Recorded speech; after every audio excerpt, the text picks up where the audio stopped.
What a great trio of classic British sports cars. 261 mpg.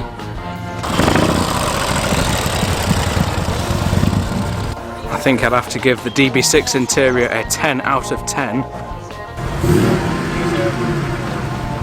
The colour of this noble M600 really sets it off. Look at that wonderful 105 Series Alfa Romeo.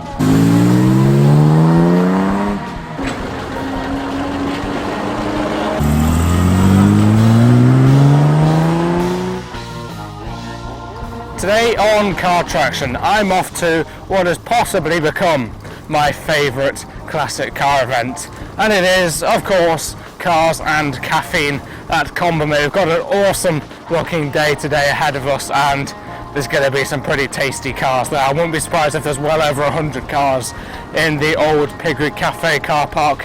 There will be something for everyone. As you can see, I've had to sort out different transportation methods. Hello, tractor. Dad is filming elsewhere today, but I'm still going to the Combermere car meet, so off we go in the 1927 CWS Path Racer, and let's see what is at my favourite car meet.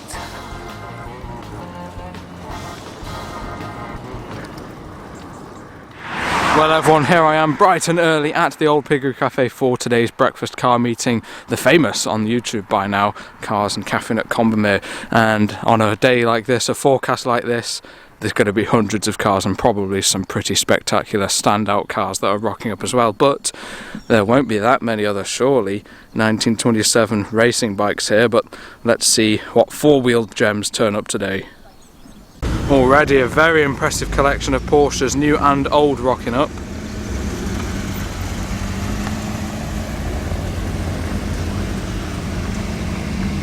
Yeah, just a few. One heck of a convoy.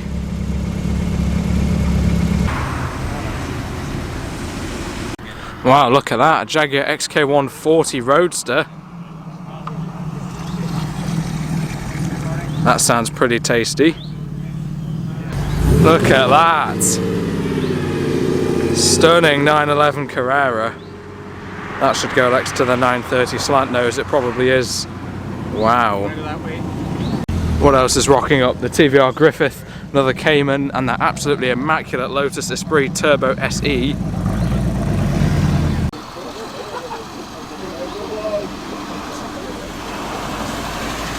I was wondering if this would be out today. We've seen it before, the VW XL1. I'll talk a bit more about it later, but it's a really fascinating sort of MPG prototype from VW. Only made, I think, 2 of those. That is very, very rare, possibly the rarest car here. And there's the Droop Snoop Forenza and the 996 911. Nice Mark 1 Mini, Austin Cooper.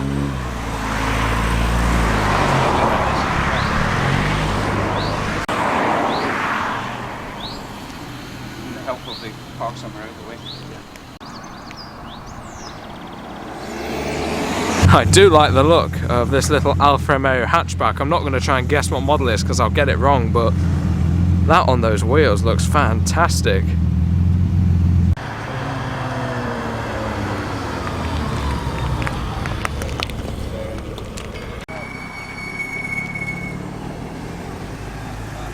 Look at that wonderful 105 Series Alfa Romeo. I think that one's a 2000 twin cam 4-cylinder, sounding sweet. And a rare original colour, that's lovely. Another lovely classic British sports car rolling in now. Jaguar E-Type Series 3, that's the V12, and an original manual gearbox. That's pretty cool, and that's followed up by the MGC Roadster. It's a 6-cylinder powered car, that one. That's a great pair. Don't think I've seen either of those cars before.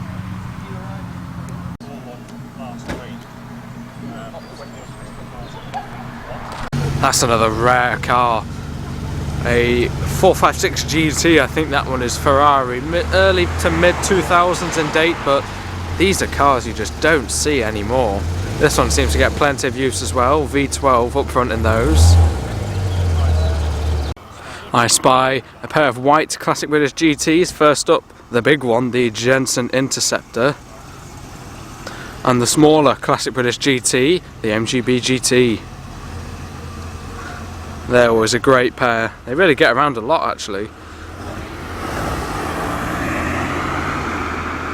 Now I thought that the 1927 CWS Path Racer would be the oldest thing turning up at the Combermere Cars and Caffeine, but this Model A Roadster might have just taken the crown. They were certainly built around that period. They're made up until the early 30s, so it could still be a year or two younger, but pretty close. I'll have to find out what year that one is. Just while there's a slight lull in arrivals, let's have a little look at this very tasty classic trio. First up, that little Mini there. Now that seems to be a 1980s era Mini, but I'm sure that's pretty modified since its original spec, because it had a central exit exhaust, sounded like straight cut gears, and I'm sure that's maybe a bit of a sleeper in Mini terms. This is a car I've seen plenty of times before, and it really doesn't get old. The lovely early 1970s Alfa Romeo coupes just have the best designs, don't they?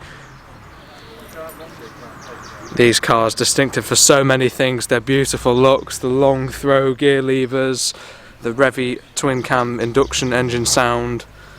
You know, these cars are heralded for so many great aspects. These must have felt absolutely amazing when they were new, and I'm pretty sure they still do. You know, they're widely regarded as one of the best driving cars of the 1970s, and that is a beautifully original unmodified one. A lot of them you see modified, debumpered, big carbs, twin Webers or something, sort of the Alphaholics sort of treatment, if you know what that is, but it's nice to see a standard one every now and again, despite the Alphaholics tuned ones looking very, very cool. Just beyond the Series 3 E-Type is that lovely Alfa Romeo 4C. I think that looks so cool. There's even more cars rolling in now. I think we're already up to about 80, and the meet has been going for 25 minutes, so it's going to be a pretty crazy turnout. We might have to open the overflow car park, so the second overflow car park, because it might even end up filling that. This is a wonderful car. This is a Jaguar E-Type Series 3, so it's basically the third main iteration of the Jaguar E-Type. Series 1 and Series 2 had the XK straight 6-cylinder engines.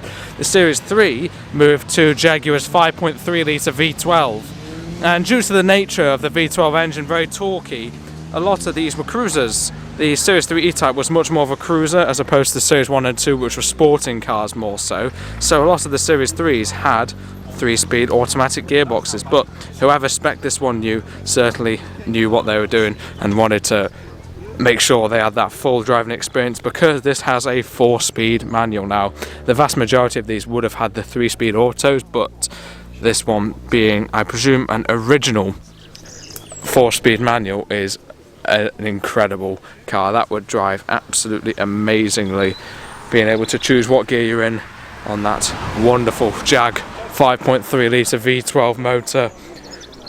That would be such a great car to drive. Now either the Jag XK140 is just moving, or it's leaving us already. I hope it's not leaving us already, because I wanted to have a look at that.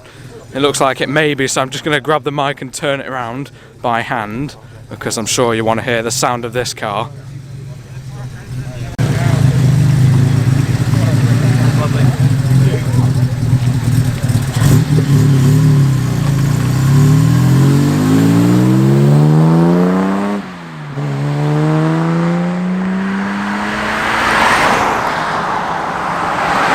Right everyone, well I've just been chatting with a couple of owners and channel fans, you could say, and there have been some very special cars that have turned up. Maybe you've seen one in the background of this shot, but I think it's time to have a little look around and maybe cop the owner of an Aston Martin DB6, which is an unbelievable car to turn up at today's breakfast car meeting.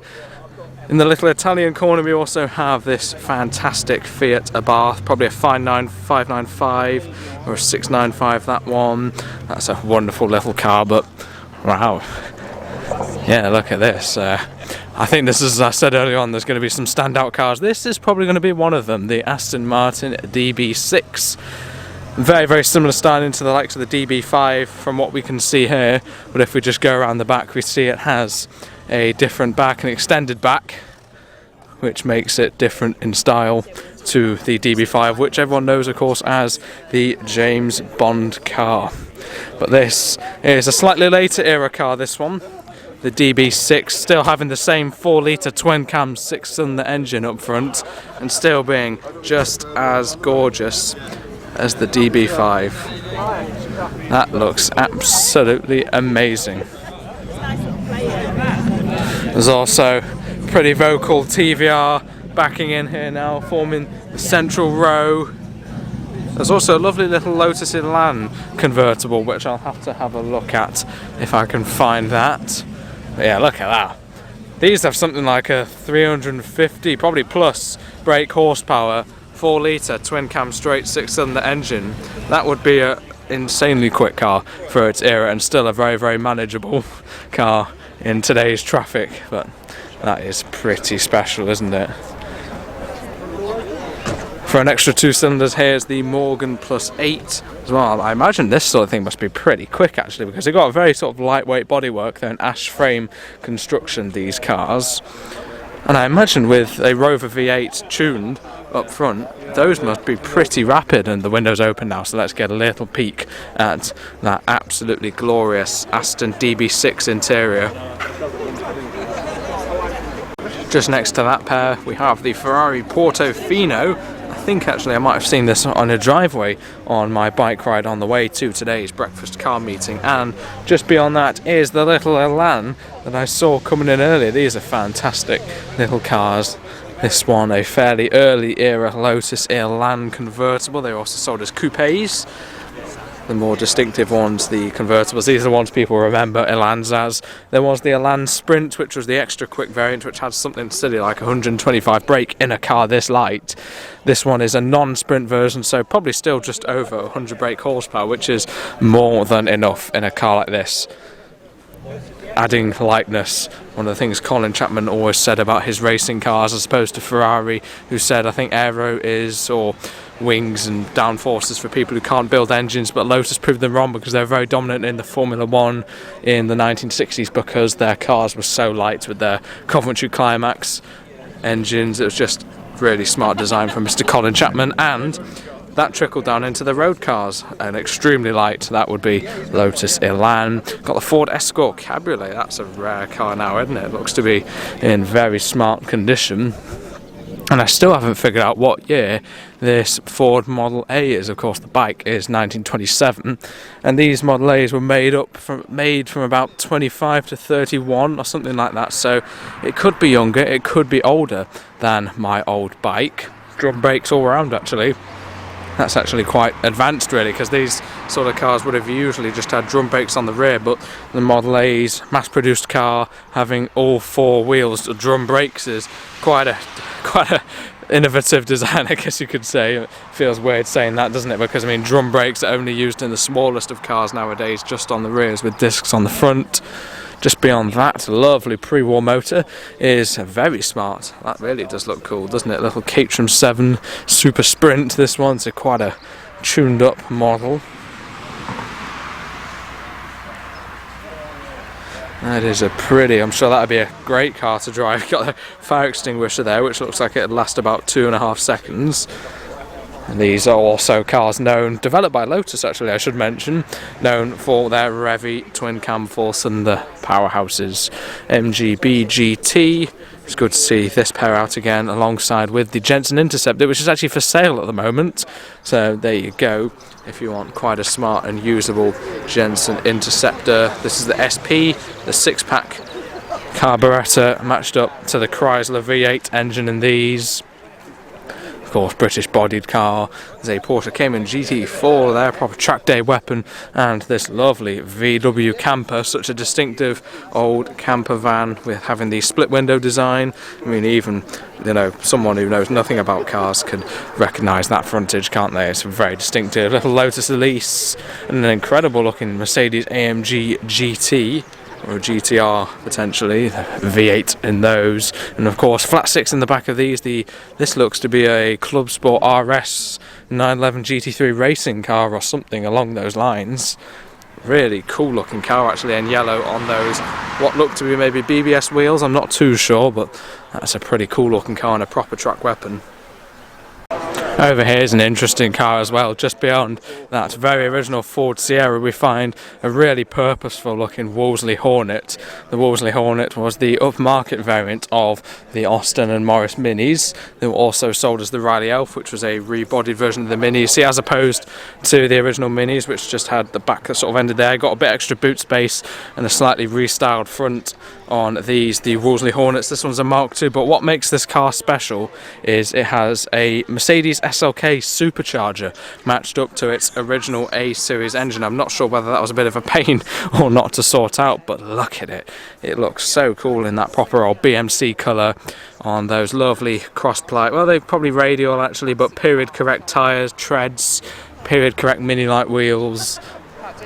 And it's just maintained its originality so well. Under the engine bay, the Mercedes SLK supercharger is painted in the same BMC green, so it looks like an original accessory.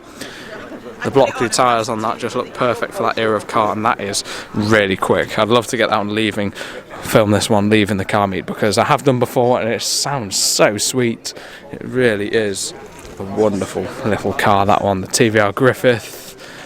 The Porsche 911 Carrera GTS looking pretty smart there in orange. Here's that stunning, one of the organisers' cars. The 930 slant nose Porsche there, turbo as well. The one everyone wants. Another 456 GT. We saw that silver one coming in a while ago, and I don't think we'd be seeing another one because these are so rare. Pininfarina designed cars, remember? Oh wow, okay, this is turning into quite a car. Gated manual gearbox. Wow, I mean, understated styling, but what a car. A manual V12. The silver one is an automatic, which I imagine is more common, but a gated manual, front engine, rear wheel drive V12 GT Ferrari. Yes, please. That's a lovely looking car over the tan interior. And this is stunning as well. Look at that. The Porsche 911 Carrera. The 930 shape at the standard nose as opposed to the 930 flak barrel, the slant nose, and here is the other 456 GT, this one an auto. Oh, I see another lovely pre-war motor. Look at this for a bit of pre-war action. Lovely Riley Monaco saloon. That is lovely.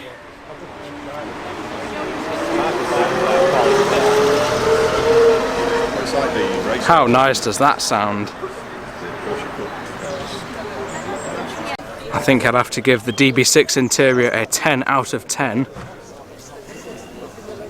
You can really tell I'm drawn to the really old era of cars, and I think the styling of these mid-1930s Rileys is just absolutely divine. Many of them having a pre-selector gearbox, that just looks lovely, doesn't it? On those, once again, period correct tyres and treads. It's a Monaco bodied saloon by the looks of it, this one. That looks lovely. It is a pre-selector gearbox in this one. This is an achievable dream car for me. I'd love either a Kestrel, which is a little bit more streamlined, sporty, or a Monaco saloon. And these cars are actually getting temptingly affordable at the moment, which is dangerous because I could be very tempted by one.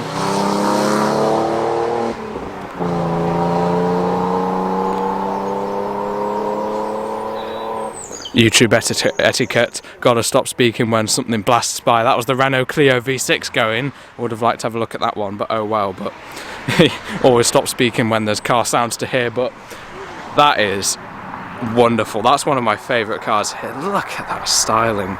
That is stunning. Riley really nailed their styling in the mid-1930s, didn't they? Look at that. Let's get a look at the engine in this lovely old Riley. Now, Riley was a manufacturer that had lots of racing pedigree, and that is seen in their road cars. These have a twin overhead cam 4-cylinder engine, which is very, very unusual for the time. Usually these sort of things would have had a side valve 4-cylinder. Twin overhead cam was just a technology that wasn't really developed yet, but Riley did it pretty well. This would be such a nice car to drive. Pre-selected gearbox, as I've said, so you have to select the gear before you want it and then press a little pedal on the floor and then it engages that gear. But that would be a car that would I think it's come from Buxton, this one, so it's not a short trip to get to here and that, but this, in this lovely usable condition, seems to roll along pretty nicely. And look at this as well, the Volvo 850R, proper sleeper, very successful car in touring car in its day. And these with the 5-cylinder up front are pretty quick. I do really like the styling of these 360 Ferraris as well. There's the Lotus Esprit we saw coming in earlier, and the VW XL1, a fascinating 3-cylinder diesel prototype made by Volkswagen in something like 2015, judging by the reg on this one. 2 seats, super low drag coefficient, and 261 mpg. And here's the slant-nose Vauxhall Forenza. Note if that one also has the same car in estate form, which looks pretty cool, and a lovely Mark 1 Mini, an Austin Cooper in immaculate condition. I reckon if VW mass produced these, they'd do pretty well. 261 mpg. Also here, Cobra, TVR Tuscan, and a Vanden Plas 1500. This is effectively an Austin Allegro with a posh grille on it. It's the upmarket variant of the Austin Allegro. I'll have to have a look down that overflow parking section a little bit later, because that TR5 sounds pretty nice, as does the GT6 Mark III.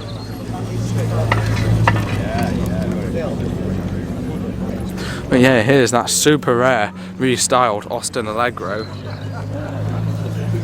Great to see this car out and about again. This particular car is now with the roof rack, which looks a pretty cool period modification. This is the Vauxhall Victor FB, a car that has done, I think, 200,000 miles or something crazy like that since new. Very usable condition. I think the owner's currently just doing a little bit of welding jobs on it to sort this one out. And that is a really usable Vauxhall Victor.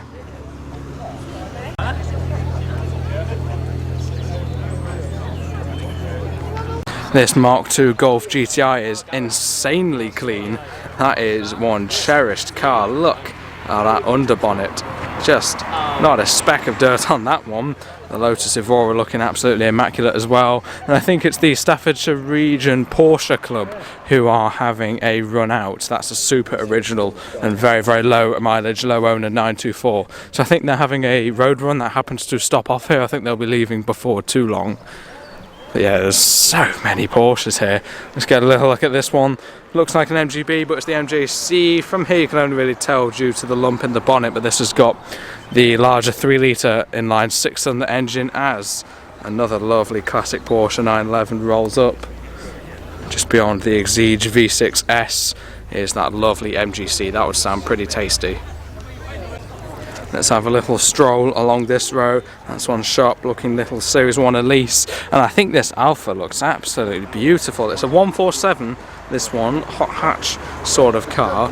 I think that looks so cool in that lovely red on those really immaculate wheels. This is pretty much a brand new car, this one, the BMW M3, newest generation, the Mercedes C63 Estate. I think those are really cool cars as well. You know, big V8 and a fantastic looking Estate. Can't go wrong with that. So there's the TVR Tasman and a couple of more Porsches.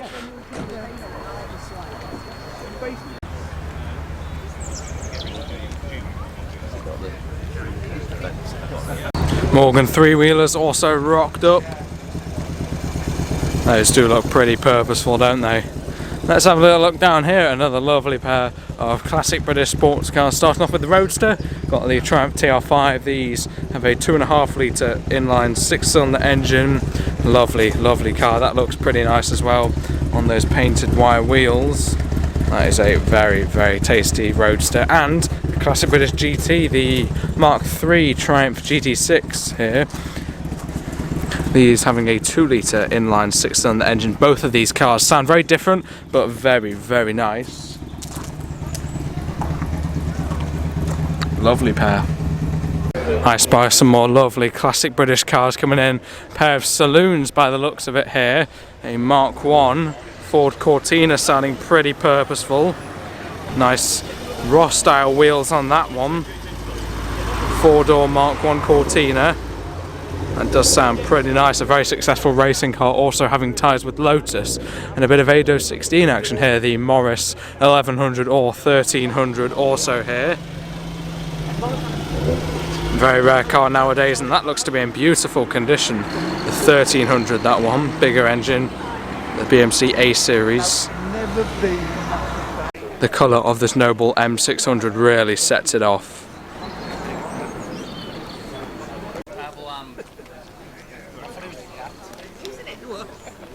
Let's check out overflow car park number 1, the Porsche Cayman GT4 at the front of this lot, looking pretty tasty on the gold wheels. There's quite a few modern era cars, we're obviously focusing on the older ones today. The older ones of which include that R32 generation Nissan Skyline GTR and another lovely 930 generation Porsche 911. That looks absolutely gorgeous. What a fantastic design. The little Alpha Sud 1.3 flat 4 in those. This is an interesting little car that actually gets around a lot. A car that not many were sold here in the UK, and even fewer survived the UK with our salt on our roads. And there's just so many different, it really puts into perspective this meeting how many cars Porsche made and how many generations of them Porsche made. The Porsche theme is interrupted by that very smart Maserati here in blue. Yeah. Oh, well, we were here.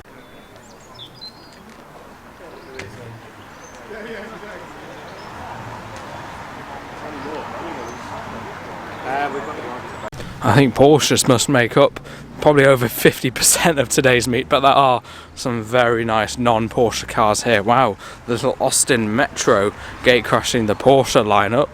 You can hear something behind me. What is it? It is a E30 BMW 3 Series convertible in white, looking pretty sharp, and also in white that lovely little Mini with the wide arches. Such an insane turnout today. Some pretty packed in parking arrangements here. This is one of the secondary entrances and exits to today's meet, but it looks pretty blocked up.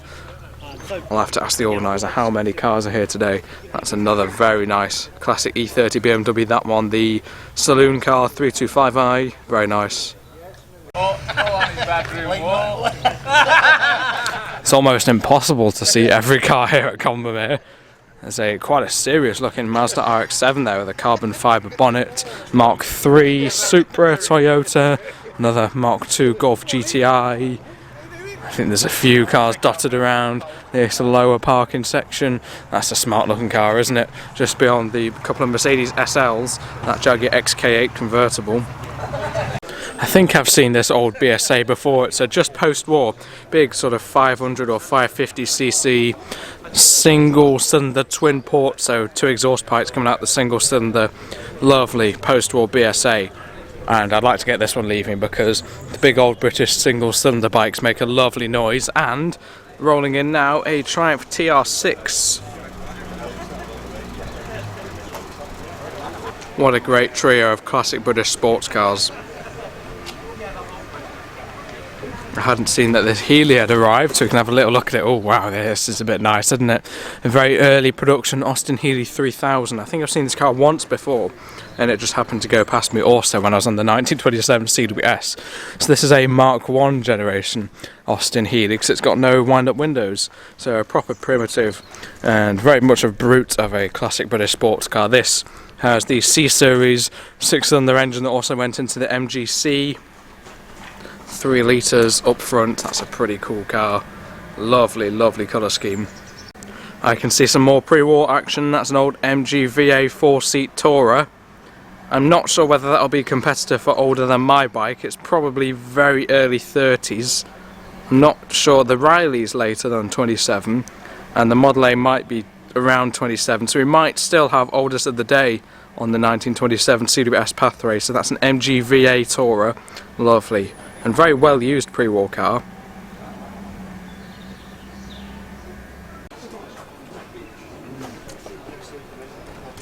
Yeah, so we found out last year.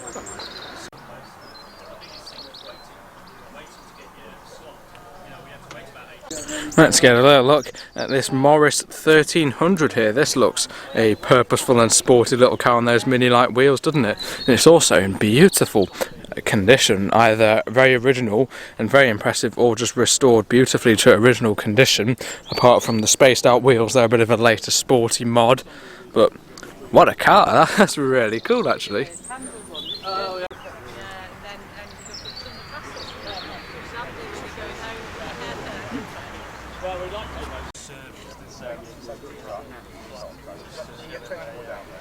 I think this particular Lotus Exige S looks really sharp with the red and gold highlights, going back to the old Team Lotus livery in the sort of 60s with Formula 1, late 60s they had this sort of livery, and that with the gold wheels and the red calipers, a wonderful colour scheme on that. I think that looks really cool.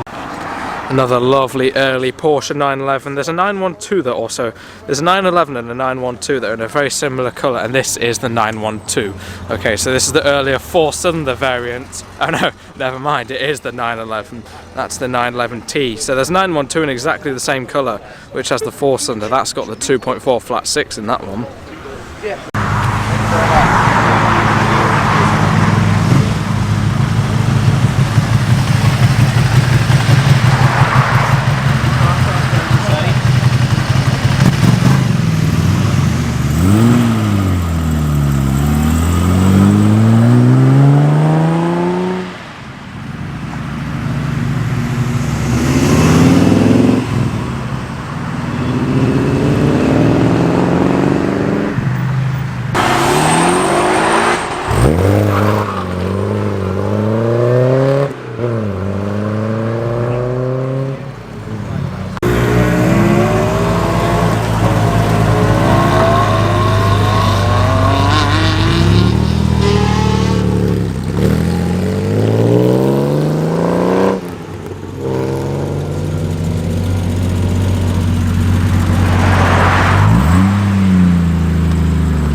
There goes the 850R Volvo Estate. That is a proper sleeper car.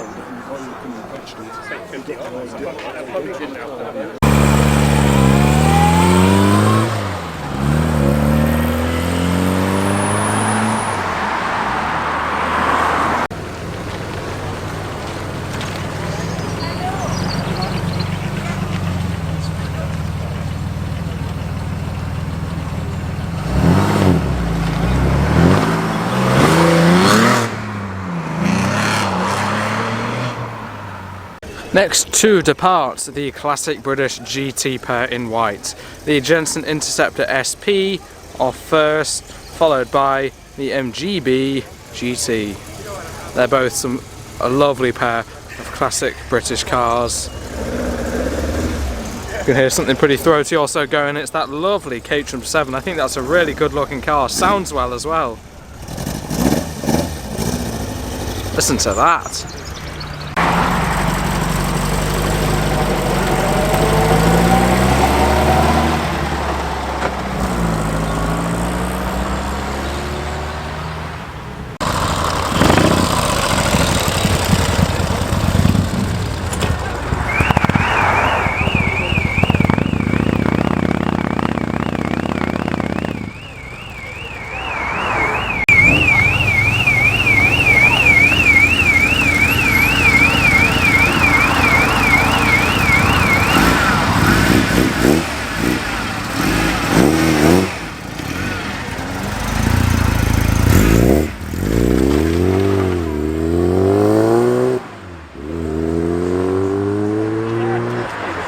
Well, setting an alarm off on the way in was this lovely, that also sounds pretty good, the DAX replica Cobra, which is also annoying the TVR Tuscany's alarm. That does sound good, but here is this wonderful little Morgan three-wheeler. The owner of this particular car has two of them. He has a racing one and a road one, and I can never tell which one's which, but certainly at least in one of them he competes in a variety of VSCC Vintage Sports Car Club events. This may be the racing one, it may be the road one. I have a feeling this may be the road one, but I'm not exactly sure. Both of them having the huge V-twin motorcycle engine up front, as that lovely, very convincing Dax replica Cobra goes off. And I think I may have been beaten for oldest vehicle of the day by this awesome Aero era Morgan three-wheeler. This is probably pre-27, so second oldest thing here.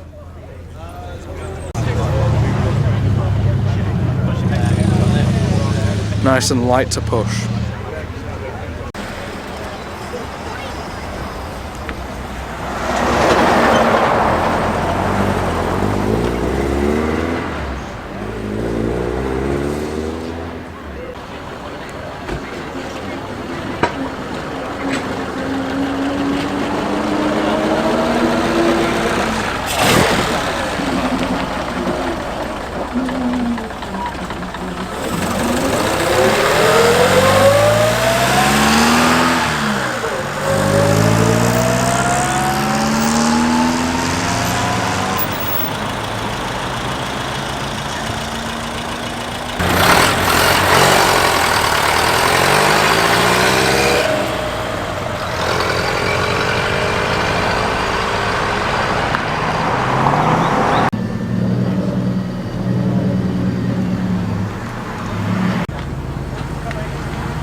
Now this is the Porsche 912. I mistook the 911 for. As you can see, they're extremely identical apart from badging on the back really and the sound of the engine. That's a rare car, that one. Not any Porsche 911. That's a sorry, why did I say 911? Not any Porsche 944. That's a 944 turbo, so the top, fastest, highest spec Porsche 944 money could buy you in the, what is it, late 80s, early 90s. Fast car. Vauxhall VX 220, supercharged by the sound of it, followed up by the Lotus Europa S. Very rare car that. Almost missed it, there goes the XL1.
Right everyone, well I think that is pretty much it from the, what is it, May? I think it might be, Combermere Cars and Caffeine breakfast car meeting. It's been an awesome morning, so many lovely cars.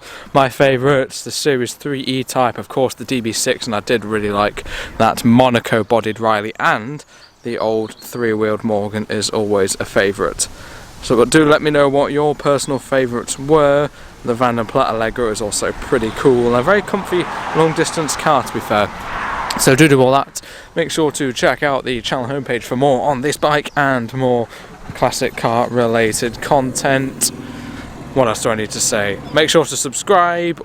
Weekly and sometimes 2 times weekly uploads, and that is all. Thank you very much for watching. Now I'm going to head back on the 1927 CWS Path Racer, and that's not a car I saw before, the Bentley Arnage. That's one of my granddad's dream cars, that is. Very sort of proper presence on the road. I also think the more modern Morgan three-wheel is off, but I'm going to say bye now and thank you very much for watching.